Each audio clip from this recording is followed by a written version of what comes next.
Sedona is a must-visit if you live in Phoenix or Los Angeles. Sedona has a relaxed atmosphere and provides a respite from the hustle of the city.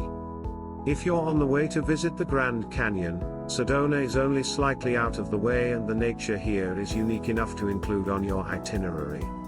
I visited Sedona and the Grand Canyon during my first trip to this area. Both were equally exciting.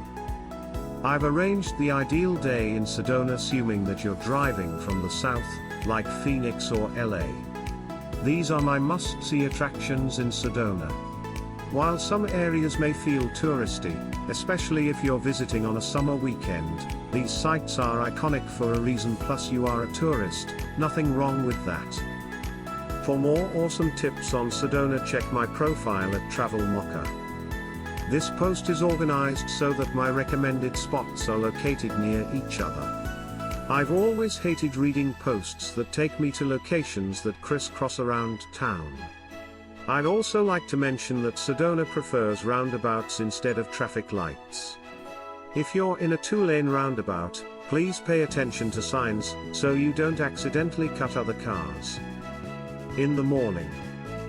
Since moving to Los Angeles, I've visited Sedona twice and the drive is rather boring. Leaving very early helps avoid the heat from the sun from building up inside the car. From Phoenix, Sedona is less than a 2-hour drive and can be broken up with a pit stop at Montezuma Castle, and the Sunset Point Rest Area Lookout. About 20 minutes south of Sedona is the village of Oak Creek. I begin my day trip here. I either go to Clark's Market for a quick snack or to Red Rock Cafe for a full breakfast. Both of these places are located in the same plaza, and have ample parking.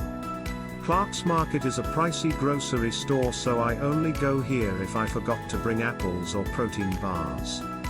Red Rock Cafe is an unassuming diner with solid breakfast choices. Their cold sandwiches also make a great lunch. I like to snack and stretch my legs after a long drive. After grabbing some food, I drive a couple more minutes north and park at the Courthouse Loop South trailhead. If this parking lot is full, there are more spaces at the Courthouse Vista lot, which is the next right turn. I hike either the Bell Rock Loop, 2 miles, or the Courthouse Butte Loop, 4 miles. I'd say these trails are comfortable for beginners. The toughest part would be the lack of shade. Wear a hat and bring water here. The Chapel of the Holy Cross is my next stop. The architecture of this church is simple and beautiful. Parking here is limited to 45 spaces. Mass isn't regularly held here, but there is a Taizé prayer held at 5 p.m. on Mondays. Daytime adventures. The first stop in Sedona is Claque Parque. This is an outdoor arts and shopping area. It is not a dressed-up mall with a Lululemon.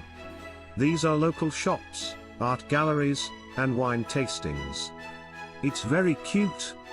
I recommend having lunch here. Events are held occasionally at Claque Parque. The Sedona Community Farmers Market is set up in the parking lot on Friday mornings during the late spring through fall. Flamenco dancing with live music is always a treat to watch on Sunday through Tuesday evenings during the summer. Cacti blooms in late spring on the trail to Boynton Canyon Vortex. After a couple hours of leisure at Claque Parque, I recommend going back into nature. There are 2 hikes that will cover the essential Sedona experience: Boynton Canyon Vortex and Soldiers Pass Trail. Energy vortexes became really popular during the New Age movement, and Sedona gained notoriety for its numerous vortex clusters. The Boynton Canyon Vortex is a quick mile-long hike. Energy vortexes are not visible, but you may be able to feel the vibes. Soldiers Pass is a 4-mile hike that passes the Devil's Sinkhole and 7 sacred pools, both iconic sites.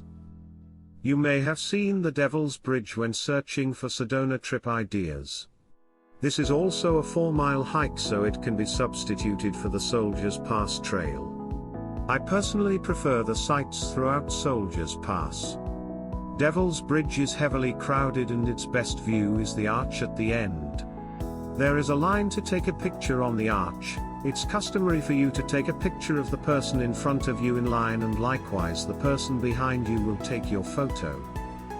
Very divine is the place to be after a day of hiking. Order a blended acai bowl, not the soft serve, because blended has the stronger acai flavor. There is a vegan option here. If you're visiting in the middle of summer, an acai bowl may not be enough to cool off, so drive across the street to Harkins Theatre to catch the latest summer blockbuster film. It may seem lame to watch a movie while you're on vacation, but it gets extremely hot here and your body may need a break. How did it get late so soon? Finished the day with brews and a sunset picnic.